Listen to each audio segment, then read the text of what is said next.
नमो नमः विद्यार्थियों, हम पढ़ रहे हैं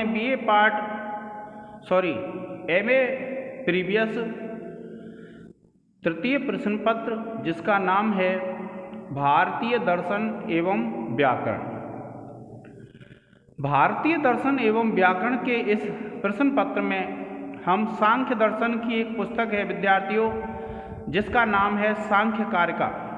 और सांख्य कारिका में हम प्रथम कारिका पढ़ रहे हैं। आप देखिए, प्रथम कारिका में क्या कहते हैं कि दुख त्रयाभिघातात् जिज्ञासा तदपघातके हेतौ दृष्टे सा पार्था चेन्न एकांत अत्यंतो अभावात्। क्या कहते हैं पहली कारिका में कि दुख त्रयाभिघातात् जिज्ञासा तद अपघातके हेतौ। क्या कहते हैं कि जब इस संसार में कोई भी व्यक्ति तीन दुखों के द्वारा, क्या बताया कि जब इस संसार में कोई भी व्यक्ति तीन दुखों के द्वारा, देखिए दुख त्रय का तात्पर्य होता है तीन दुख। तीन दुख कौन से होते हैं विद्यार्थियों? इसमें इस संसार में दुख त्रय होते हैं। दुख त्रय का मतलब है तीन प्रकार के दुख हैं, और तीन प्रकार के जो दुख हैं वो कौन से हैं? एक तो है आध्यात्मिक, दूसरा है विद्यार्थियों आधि भौतिक,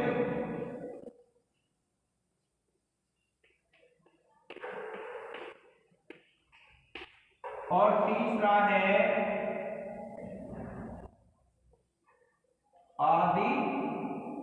आदि दैविक। ये तीन प्रकार के दुख होते हैं विद्यार्थियों इस संसार में।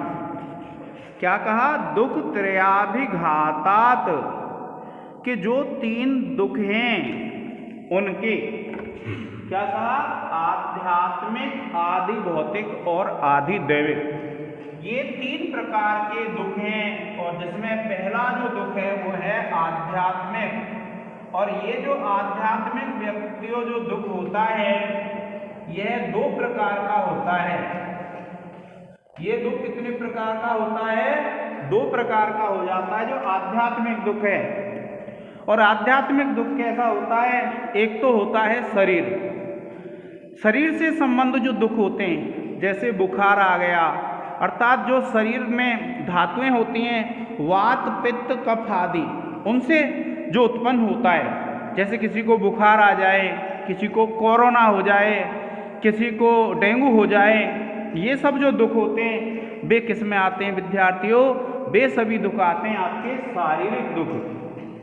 और मानसिक दुख वह होता है जिसका संबंध हमारे मन से होता है।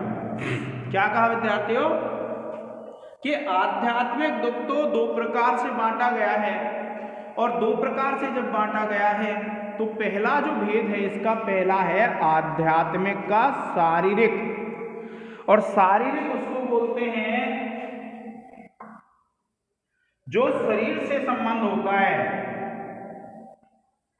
कौन सा होता है विद्यार्थियों शारीरिक दुख? जो शरीर से संबंध होता है, जैसे वात पित्त कफ आदि से जो उत्पन्न होता है। किससे? वात पित्त और कफ। वात पित्त और कफ से जो उत्पन्न होता है उसको कहते हैं हम शारीरिक दुख। और मानसिक कैसा होता है? मानसिक दुख दो प्रकार का होता है, प्रिय वियोग और अप्रिय मिलन। ये दो प्रकार का हो जाता है विद्यार्थियों। तो दो प्रकार का जो हो जाता है, कैसा? कि प्रिय से वियोग हो जाए, जिसको हम प्रेम करते हैं वह हमसे अगर दूर चला जाता है तो यह भी क्या होता है? मानसिक दुख होता है। इससे हमारे मन को पीड़ा होती है। और अप्रिय मिलन, जिसको हम नहीं चाहते हैं उस व्यक्ति से हमारा मिलन हो जाए, अप्रिय से मिलन हो जाए, तो ये भी क्या होता है विद्यार्थियों? एक दुख होता है। तो इस प्रकार से आध्यात्मिक दुख के दो भेद हो जाते हैं, एक शारीरिक और दूसरा मानसिक। आदि भौतिक जो दुख होता है, आदि भौतिक दुख वह होता है जो भौतिक जीव जंतुओं से उत्पन्न होता है। जो भौतिक जीव जंतु हैं, देखिए जैसे एक भौतिक जीव जंतुओं में आते हैं अंडज, एक आते हैं स्वेदज, एक आते हैं उद्भिज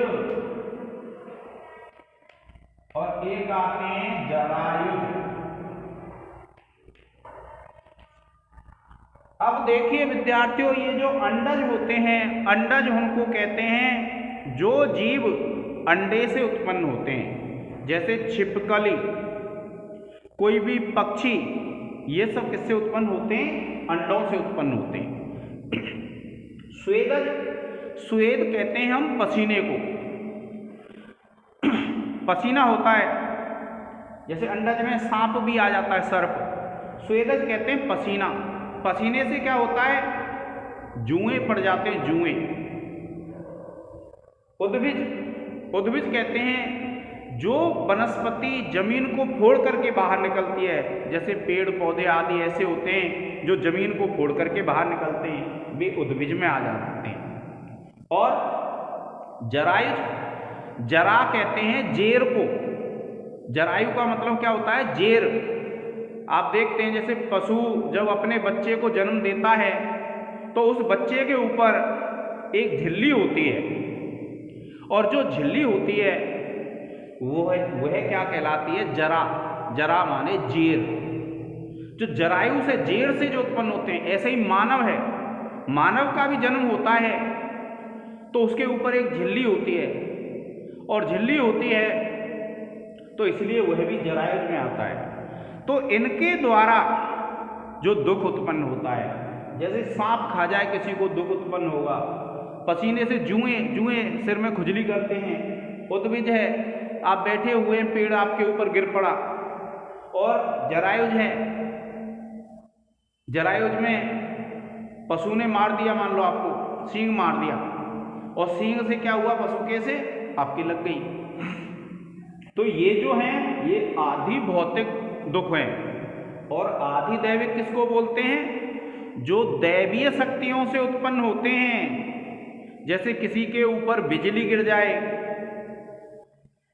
अनावृष्टि हो जाए, बरसात हो ही नहीं, अतिवृष्टि हो जाए, तो ये सब जो दुख होते हैं वे कैसे होते हैं? आदि दैविक होते हैं। और देखिए कवि क्या कह रहे हैं? कवि यह कह रहे हैं कि दुख त्रय अभिघातात, कि इन तीनों दुखों का अभिघात होने से, अभिघात का तात्पर्य होता है बार बार प्रहार होने से, इन तीन दुखों से बार बार पीड़ित होने से जिज्ञासा, व्यक्ति के मन में जिज्ञासा होती है।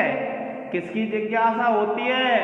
तद अपघात के हेतु, कि वे जो तीन प्रकार के दुख हैं, उन तीन प्रकार के दुखों के अपघात, अपघात कहते हैं उन तीन प्रकार के जो दुख हैं, उन दुखों के नाश के कारण की, कि ऐसा कोई कारण होना चाहिए जिस कारण से उन तीनों दुखों का नाश हो जाए। क्या कहा? दुख त्रयाभिघातात, कि तीनों दुखों के अभिघात से, तीनों दुखों से बार बार पीड़ित किए जाने से जिज्ञासा, व्यक्ति के मन में जिज्ञासा होती है। किस बात की जिज्ञासा होती है? जिज्ञासा होती है तद अपघात के हेतु, कि उसका जो अपघात है, उस दुख का नाश जिससे हो सकता है, किससे? हेतु, उस कारण में, हेतु में। कि जब व्यक्ति इस संसार में इन तीन दुखों के द्वारा बार बार पीड़ित किया जाता है तो उसके मन में एक जिज्ञासा होती है कि इन दुखों के नाश का कोई हेतु होना चाहिए, इन दुखों का नाश कैसे होगा, इस प्रकार की जिज्ञासा होती है। और आदमी ये सोचता है कि ये जो 3 प्रकार के दुख हैं इनसे किस प्रकार से मुक्ति मिल सकती है। और इस विषय में क्या है, मनुष्य बार बार उसके मन में ये जिज्ञासा होती है। क्या जिज्ञासा होती है? उसके मन में ये जिज्ञासा होती है कि इन दुखों से मुक्ति मिलनी चाहिए। क्या जिज्ञासा होती है? कि ये जो 3 प्रकार के दुख हैं, इन 3 प्रकार के दुखों से मुक्ति मिलनी चाहिए। इस प्रकार की जिज्ञासा होती है कब? जब कोई व्यक्ति इन 3 दुखों से बार बार पीड़ित किया जाता है। अब देखिए दूसरी पंक्ति में क्या कहते हैं, दृष्ट कहते हैं दिखाई देने वाले उपाय होने पर, सा अपार्था। देखिए दृष्टि, कोई यूं कहेगा प्रत्यक्ष उपाय है तो सही, सा अपार्था, तो उसकी वह बात कैसी है, व्यर्थ है। सॉरी, कि दृष्टि सापार्था, कि अगर कोई यूं कहे कि दृष्ट उपाय हैं तो उसकी जिज्ञासा व्यर्थ है। चेत न एकांत अत्यंतो अभावात, एकांतिक कहते हैं निश्चित रूप से, और अत्यंतिक कहते हैं हमेशा के लिए अभाव होता है।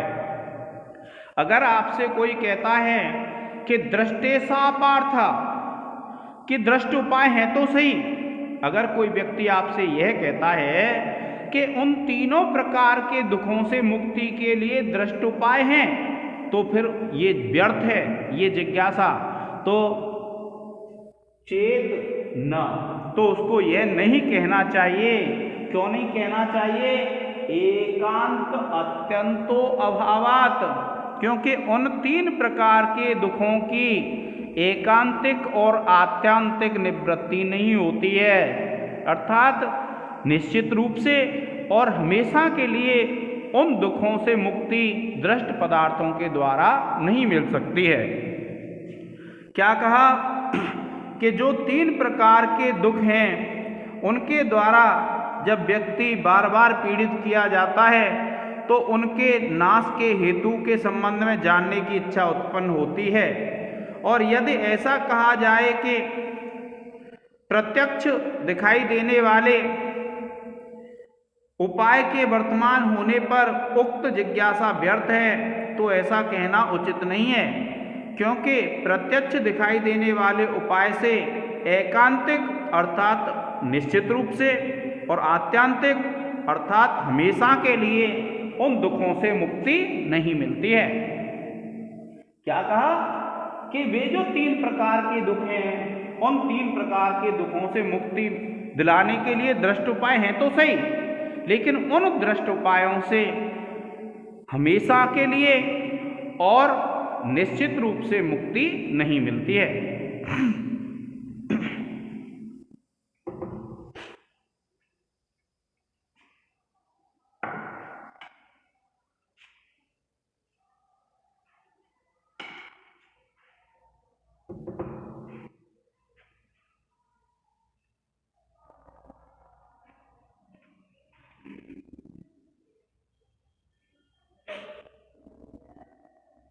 अब देखिए ये तो हो गई विद्यार्थियों इसकी व्याख्या। अब आपको क्या करना है कि जब आप व्याख्या करेंगे तो सबसे पहले तो आपको संदर्भ लिखना पड़ता है। तो आप लिखेंगे पहला जो काम है हमारा वह क्या है, संदर्भ है। और संदर्भ लिखेंगे आप, ये विवरण चिन्ह लगा देंगे, इसको रेखांकित कर देंगे। और फिर लिखेंगे आप प्रस्तुत कार्य का। विद्यार्थियों श्लोक मत लिख देना, क्योंकि इसमें क्या है, ये सांख्य कार्य का है तो कार्य का ही लिखना है। प्रस्तुत कार्य का ईश्वर कृष्ण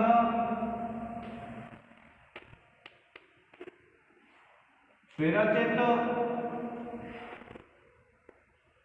प्रस्तुत कार्य का ईश्वर कृष्ण विरचित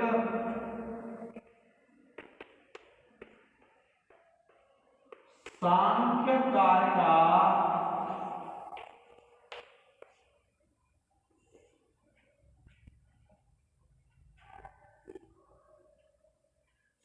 अवतरित है।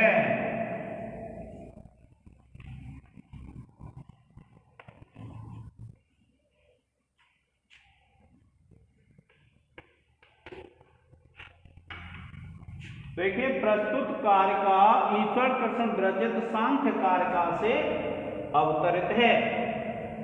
ये तो हो गया आपका संदर्भ। फिर लिखेंगे आप इसका प्रसंग,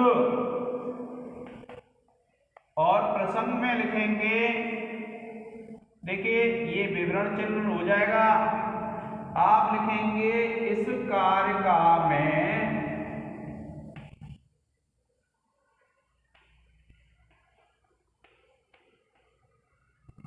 क्या लिखेंगे विद्यार्थियों? इस कारिका में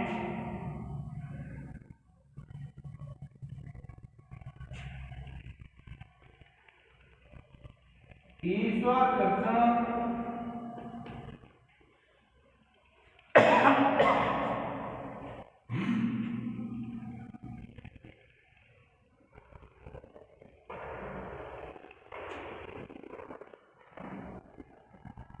तीन दुखों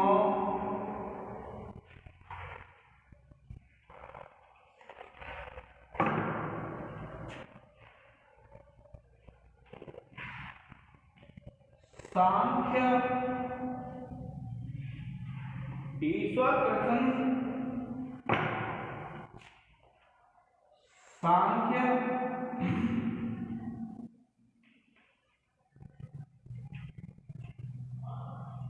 कारिका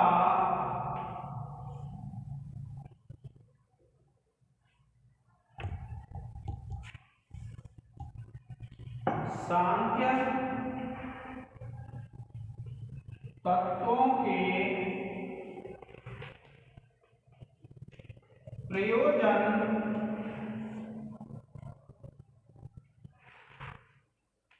का वर्णन करते हुए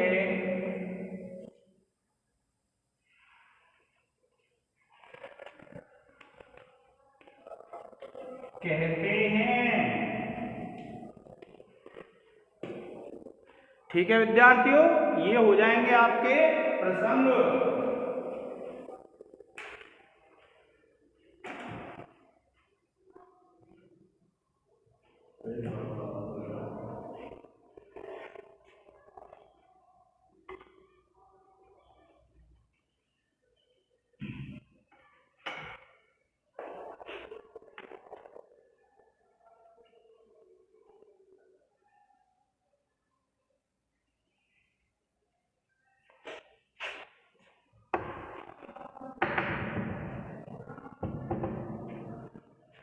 आप देखिए,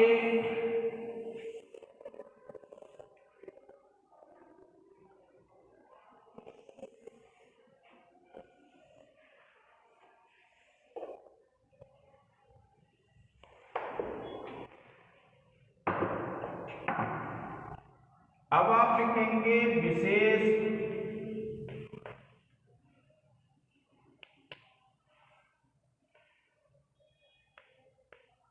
विवरण चिन्ह लगा देंगे। आप लिखेंगे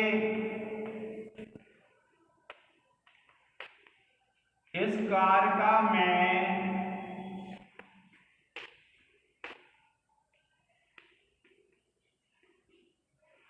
आर्या छंद है।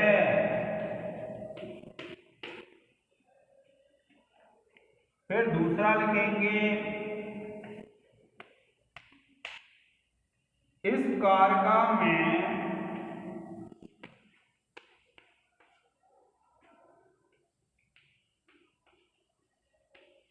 आध्यात्मिक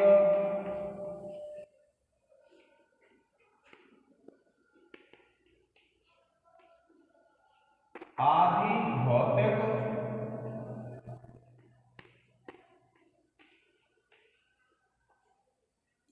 और आदि जैविक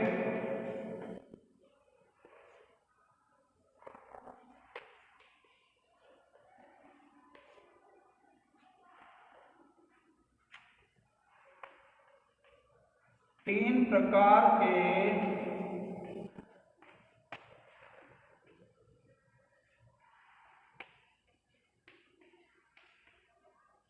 दुखों का वर्णन है।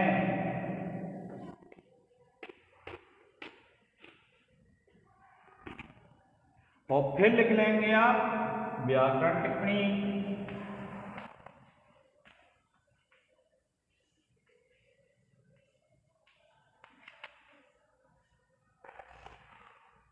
व्याकरण टिप्पणी विद्यार्थियों लिखेंगे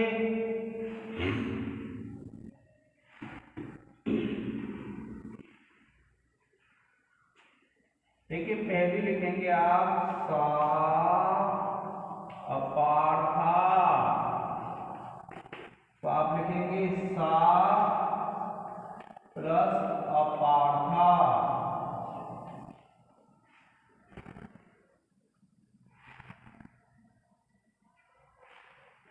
और आप लिख देंगे दीर्घ संधि।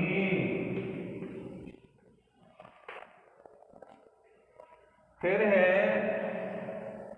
दूसरा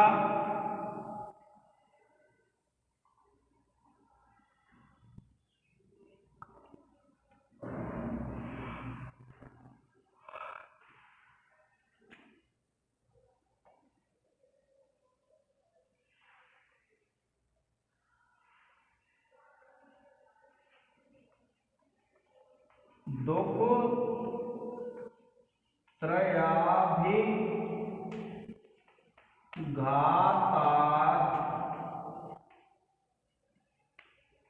जिज्ञासा, तो आप लिख देंगे विद्यार्थियों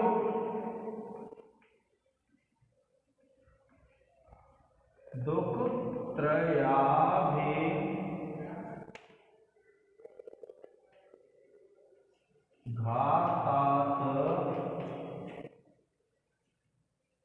प्लस जिज्ञासा, दुख त्रयाभिघातात् प्लस जिज्ञासा, और आप लिख देंगे इसमें विद्यार्थियों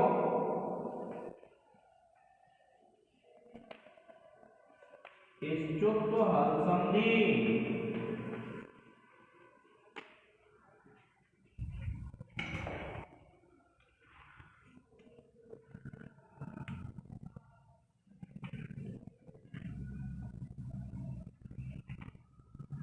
और फिर देखिए इसको आप यहां से चेतन, यहां हल संधि हो जाएगी न प्लस एकांत अत्यंतो अभावात, यहां पूर्व रूप हो जाएगी, यहां वृद्धि हो जाएगी। इस प्रकार से विद्यार्थियों आप क्या करेंगे, संधि विच्छेद कर लेंगे इसके।